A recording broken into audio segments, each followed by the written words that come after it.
Logan Webb, I've covered you for a long time, but you said something the other day that like kind of stunned me. You said just very casually, this is year 13 for me. And I didn't realize this was year 13 for you. Drafted out of high school, some time in the minors, injury. Now you've been here a long time. Does that stun you when you look around at spring training and go, I've been doing this for a long time?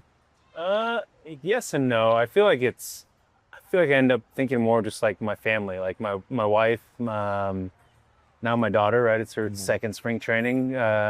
So it's like, it's just kind of crazy to think about. I've been with my wife the entire time throughout all of this, and it's just crazy to think that this is year 13 with the Giants, 12 spring training, and I've been very, very lucky just the whole time, being in a great organization, and always have been treated the right way, and hopefully I give off the same, when I'm around, and really cool just to see. It's always crazy to see. There's some young prospects that we have in our minor league system, right? Hoswar, the guy we just signed, Hernandez, Luis Hernandez. And to me, it's always, 4 years ago, that was Bryce. And it's like, now it's here, right? Now he's, and I think that's the coolest part to me is kind of seeing, being around so long that I get to see a lot of these young guys grow in the minor leagues. I pay attention to a lot of the stuff that they're doing. I always like to check in on that. And it's always fun when it comes to fruition and you get to play with these guys in the big leagues and see the progress that they've made. I think that's my favorite part about it, and seeing the young guys kind of grow and get to play with them. You're OG now. You're an OG now, Logan. But you also been around 4 managers, 3 different baseball operations. And I know the frustrations that you wore on your sleeve for not making the postseason. It's gotten to you a little bit. How frustrating has it been? Because you guys have been knocking on the door, making moves here. Was this probably the most frustrating offseason for you after the way last year transpired to finish? I don't know if it was the most frustrating. I think they've all been frustrating. My first real full season was 2021, and we won 107 games and won the division. And I just thought that was the way it was going to be every single year. And life comes at you fast, right? It hits you right in the mouth, and it just hasn't been the case. As a leader on it, I think I'm a leader on the team. As a leader on the team last couple of years, it really hurts in that way more than anything. There's games I wish I could take back that I wish I could have done better. Whenever I talk about it, I'm talking about myself too. Like there's a lot of times when I wish I had pitched better, I did better. And that's the most frustrating thing. It's like, man, if I pitched, had 11 losses last year, if I pitched better in 7 of them, then maybe we make the playoffs. So, but it's also motivation. Every year I come in motivated. Every year, you get excited. Same thing this year. You're excited about the new staff, the new guys you bring in, and I feel like I'm getting away from your question, but yes, it's frustrating. It's always frustrating. I think as competitors, if we're not frustrated with not making the playoffs, the goal is to win the World Series. It's not even, 2021, we won 107 games, you win the division, didn't win the World Series. I'm pissed off about that. To this day, I'm still mad about that. So every year that doesn't happen, it's frustrating. Last year we did our, every spring now we do a little sit down with you. Last year I asked you what you wanted to accomplish, and you mentioned 200 strikeouts. You ended up leading the National League in strikeouts. I'm not sure you saw that coming, but I know there's one thing out there pretty individually, the Cy Young. I know that's something, but is there anything else aside from that you got the Gold Glove now, you're the innings leader every year, you have the strikeouts. Is there something this year that you pinpointed? I just want to win. I understand that's kind of cliche to say, but it's just, you guys have been around me enough to know that that's really how I feel. And, you watching live BP today, if I throw a bad pitch, I'm saying something I shouldn't say, and in a quiet stadium with kids around, and I apologize for that, but like I get frustrated when that stuff happens, and I I would take a World Series championship over a Cy Young any day. Like that's number one. I'm always, that's the goal every single year. I grew up in Sacramento. I wasn't necessarily a Giants fan, and I apologize all the time about that. But I wasn't. But I was in high school when they won in 10 and 12. In 14, I was part of the Giants. There's a way about how those guys did things, and we just kind of struggled since, honestly, 2014. I think you made the playoffs twice.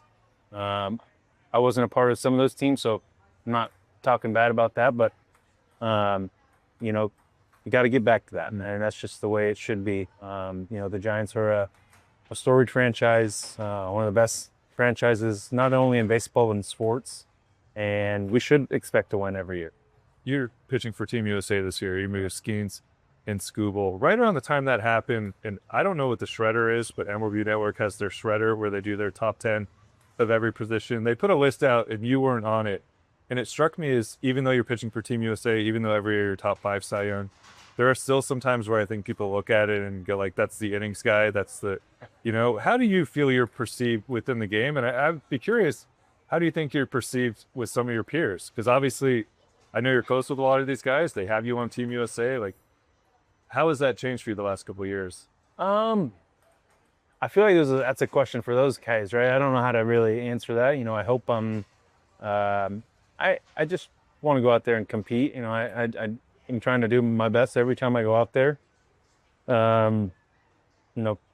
Sometimes it goes well, sometimes it doesn't, and I guess,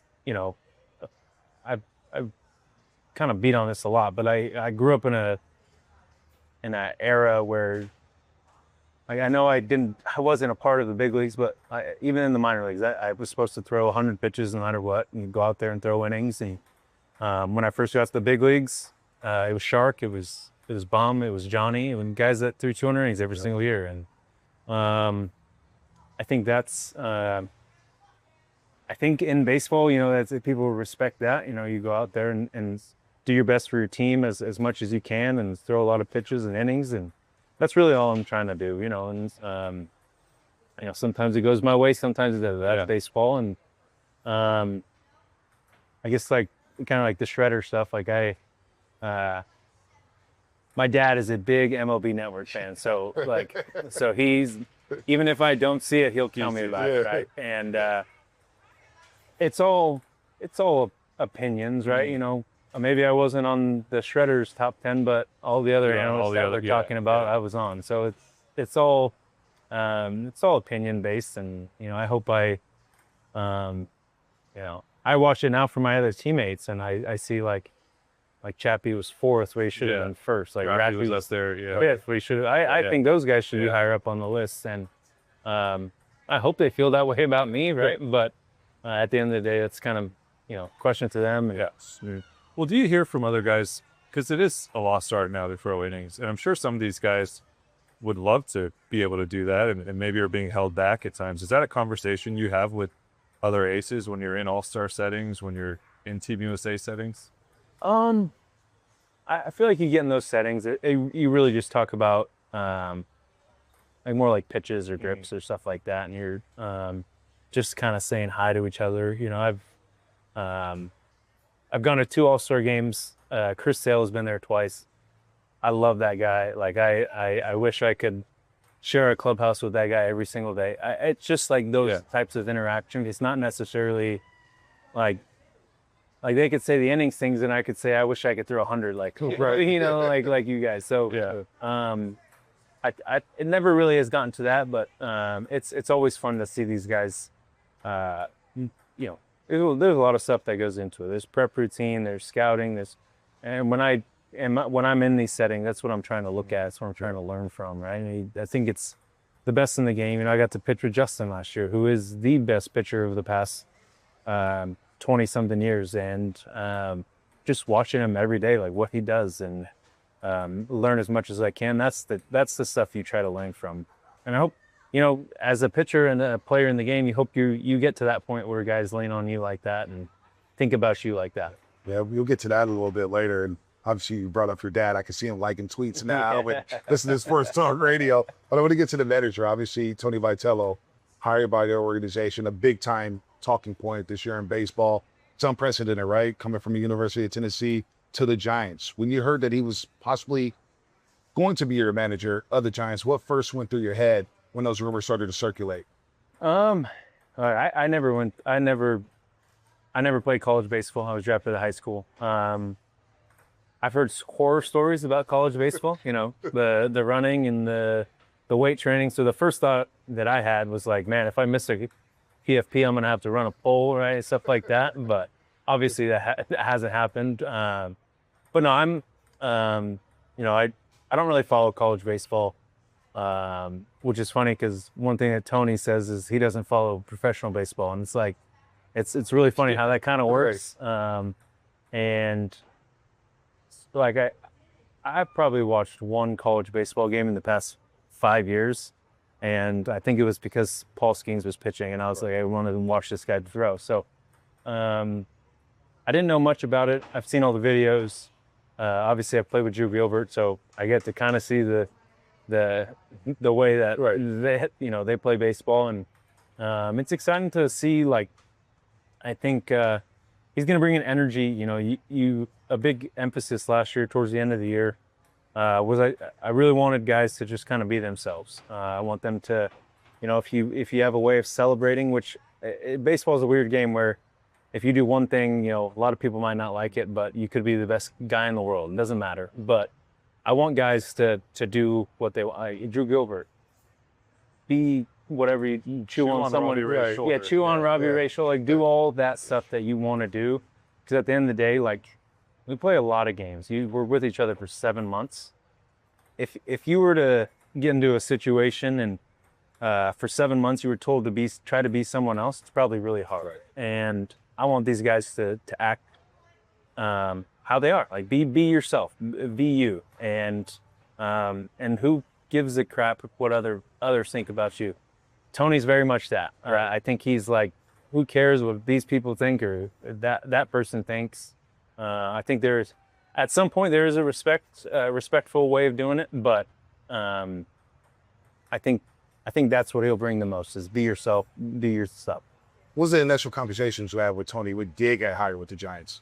So I didn't actually. He called me one day, and it was kind of to talk about. I sent him a text and I said, you know, welcome to the Giants. Let's, like, F it, let's win while we're here. You know what I mean?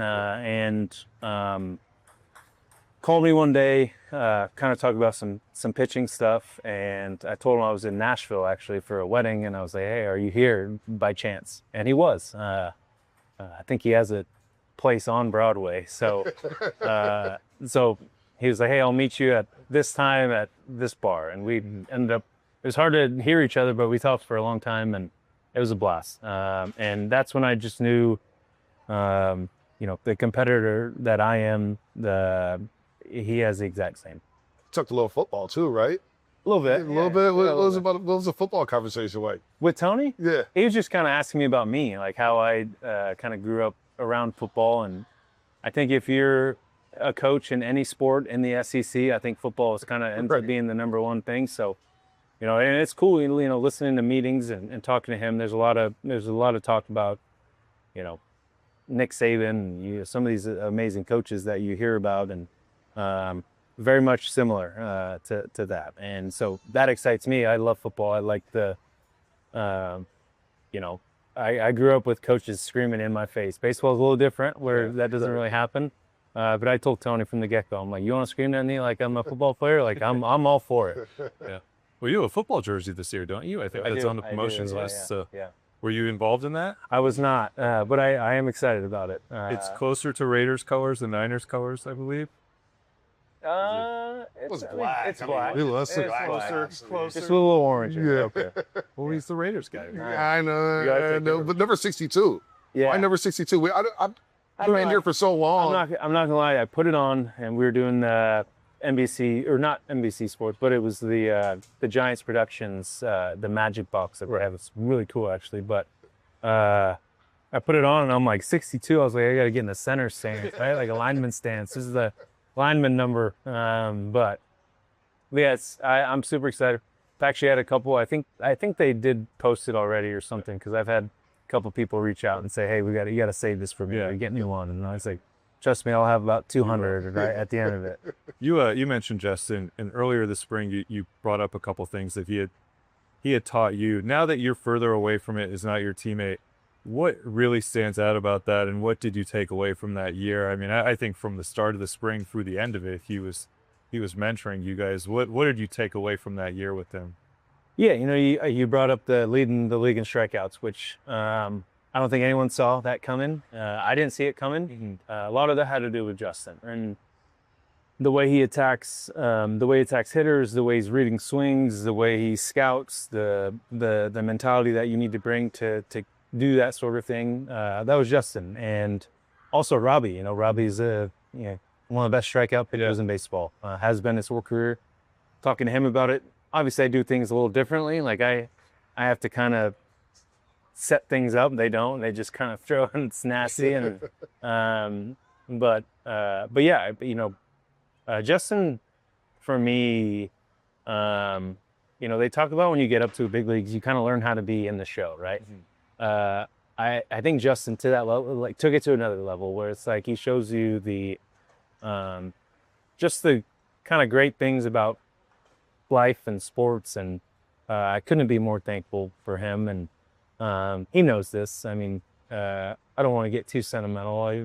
We talk a lot. I'm going to talk to him a lot this year. I know he won't admit it, but I know he'll be following me a little bit, and of course I'll be following him because I like following stuff. But if I ever have a question, I know he'll be there for me. And like I said, couldn't be more thankful for that 1 year. I wish it would have been longer, but it's kind of if you would have said the 8th grade version of me that you were going to get to share a uniform with Justin Verlander, I think you'd be pretty excited. Yeah. And to this day, I'm 29. What did he teach you about putting guys away? Because for him, it's like, hey, here. I mean, back in the day, it was like, here's 99. I know it's the 8th inning, but I don't care. Yeah, what did he teach you? I can't do that. I'll give you 93 maybe someday on good days. Fives. Yeah, maybe some fives. But I mean, there's a lot of stuff that goes into it. I don't want to get too deep into it. Right. That's one thing that also Justin talked about is never telling too many secrets. Yeah. But he thinks of baseball in a different way. He scouts it in a different way. He does a lot of things that you just kind of never seen before, and a lot of us kind of follow that. I know Root does the same sort of stuff that I do. Robbie's a little different. He's kind of, here it is, but that's Robbie, and it obviously it works. So, but Justin thinks differently, and I kind of feel like I wanted to get better at, just for myself. And I asked him, and he was very open about how he feels and the way he does things, and helped me a ton with that. You're throwing 95 in the 8th inning. Yeah. Hit 40 plus. Now let's talk about the offense, because I'm excited about this offense on paper.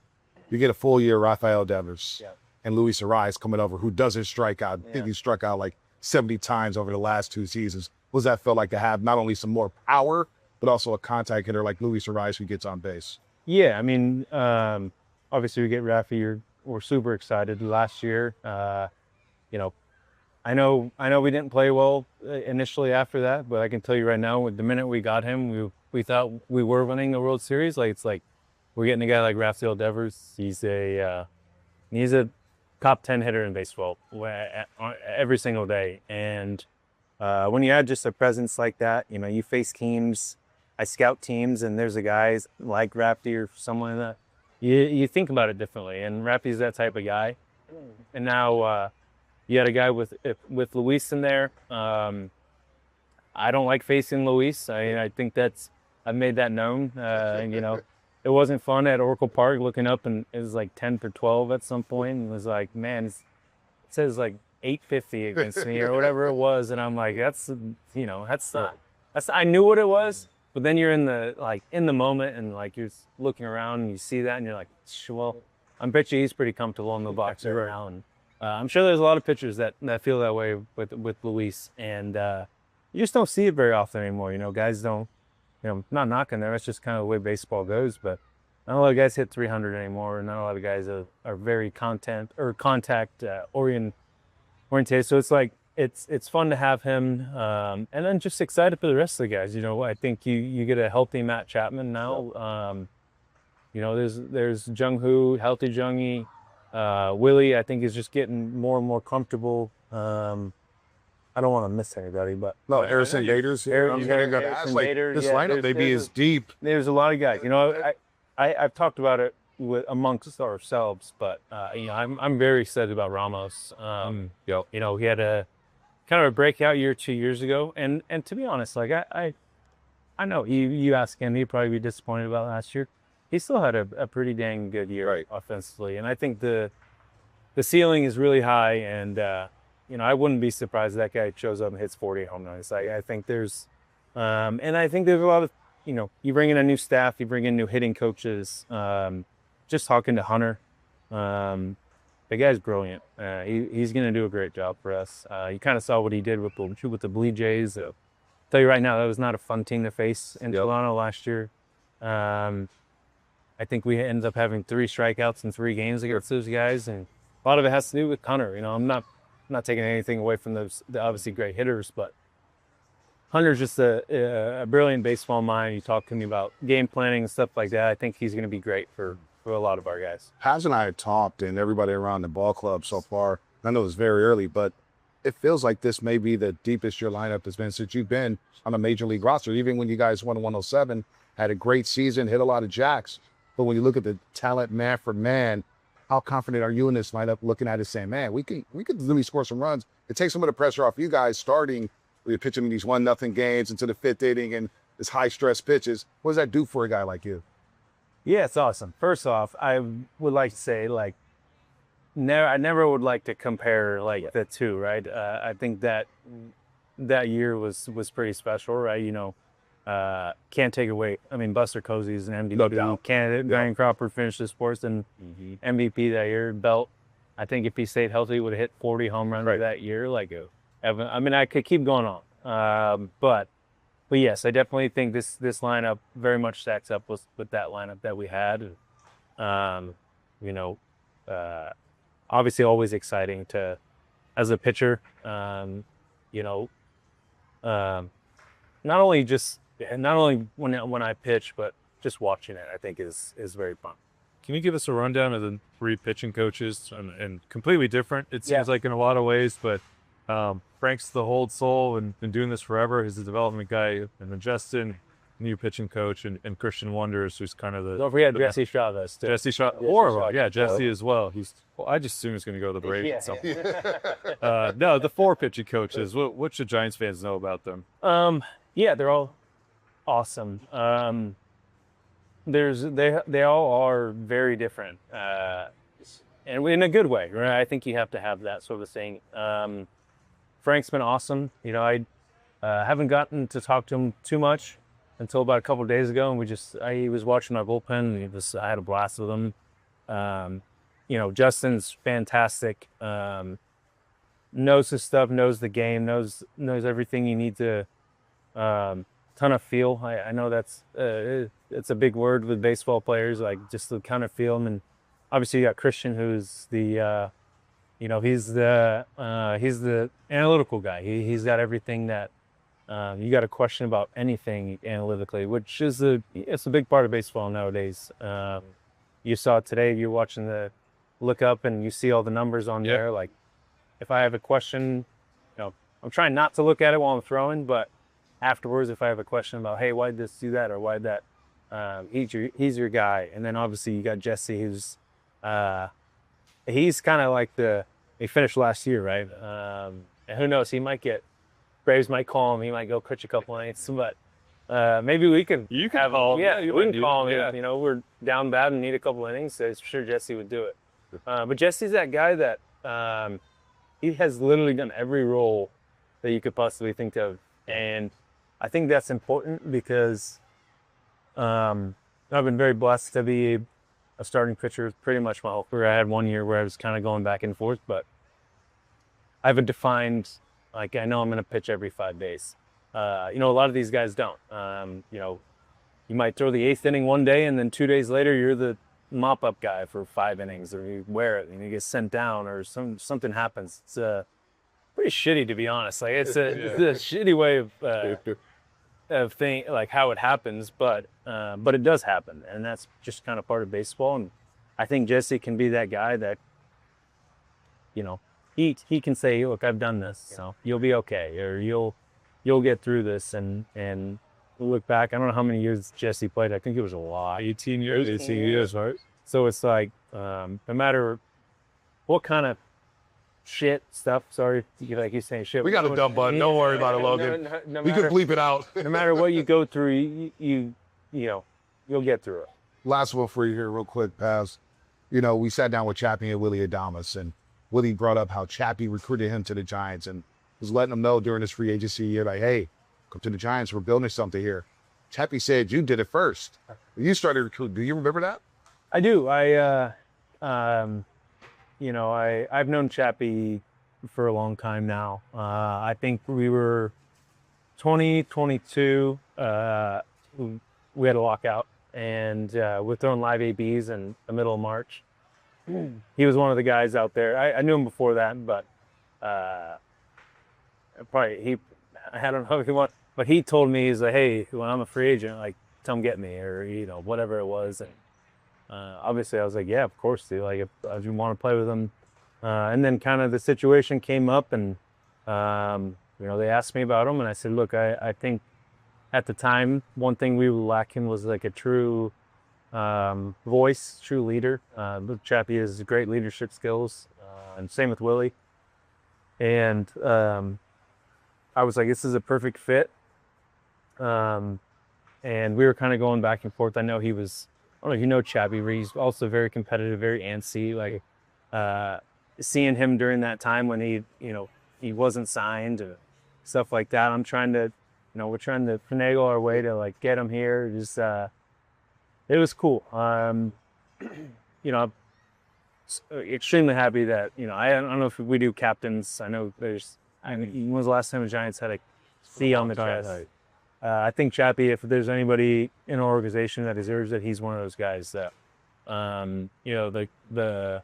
the way he goes about his business, the way he does his work in between, the stuff he does on the field, the stuff he does in the cage, the way he speaks to us, everything that you could think of as a leader, that's how he is. And in the time when we were talking about getting him, I told them that. I'm like, you want a leader. Obviously, you had Bob Melvin there too already. Like, he knew Chappie from before.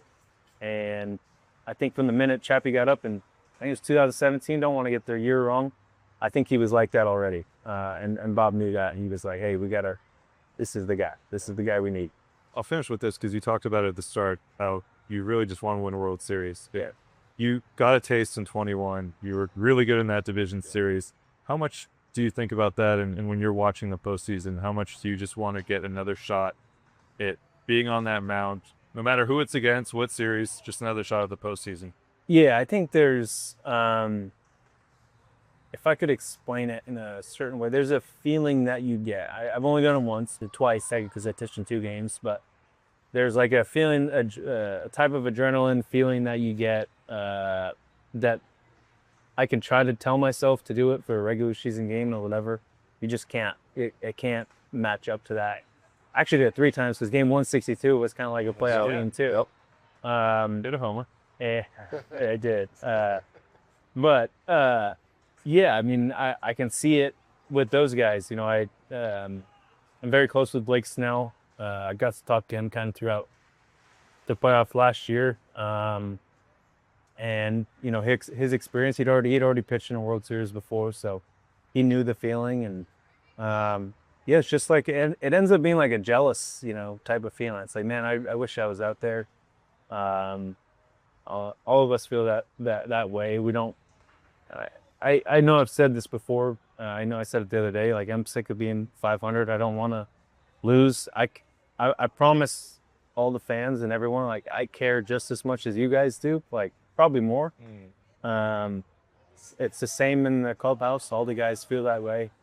At the end of the day, you gotta go out and do it. And we know that's our jobs. You get paid a lot of money to do it, and we have to go out there and find a way to play as a team, to take every day as it's it's hard. You play a long season.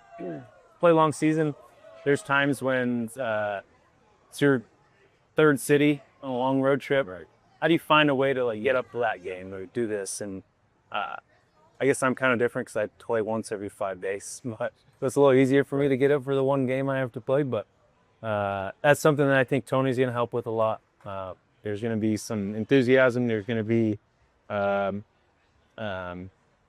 competitiveness that not saying we lacked it before, but if we need a kick in our ass every once in a while, I think he's going to be the first person to do that, and I think that's a good thing. You need that, and I think the best team do that. It doesn't matter when you're playing or who you're playing.